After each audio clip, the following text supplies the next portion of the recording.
Ang mundo ng magazine ay niyanig ng malungkot na balita na yumanig sa sikat na mag-asawa ng Turkey na sina Engin Akyurek at Tagbabuyak Ustan ay tumugon. Nayanig ang sikat na mag-asawa sa sakit ng pagkawala ng kanilang anak, at ang matinding kalungkutan na ito ay naging dahilan upang magpahinga muna sila sa kanilang mga karera ng ilang sandali. Naging kadiliman ang baby excitement sa Iran.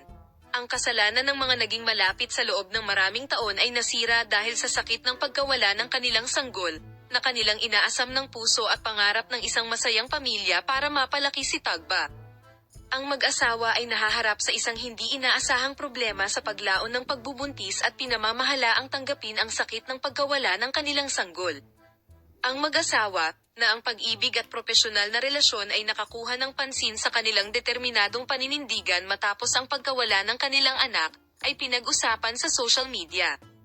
Proseso. Inanunsyo ni na Engin Akyurek at Tagbabuyak Ustan na nagpasya silang magpahinga sa kanilang mga karera dahil sa sakit na kanilang naranasan. Ang mahirap na desisyon ay inihayag sa isang press conference. Nagsagawa ng press conference ang mag-asawa na may mga emosyonal na sandali. Engin Akyurek, mahirap talagang makayanan ang sakit na ito. Nagpasya kaming magpahinga sa aming mga karera sa panahong ito para suportahan ang isa't isa. Gusto naming gumugol ng mas maraming oras sa isa't isa sa prosesong ito. Naiiyak na sinabi ni Tagbabuyak Ustan ang sumusunod. Ang pagkawala ng sanggol na matagal na naming hinihintay ay yumanig ng malalim sa isang tao.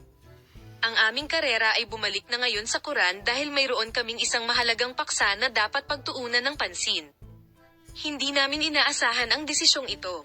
Ang desisyong ito ni na Engin Akyurek at Tagbabuyak Ustan ay nagkaroon ng nakakagulat na epekto sa mundo ng magazine.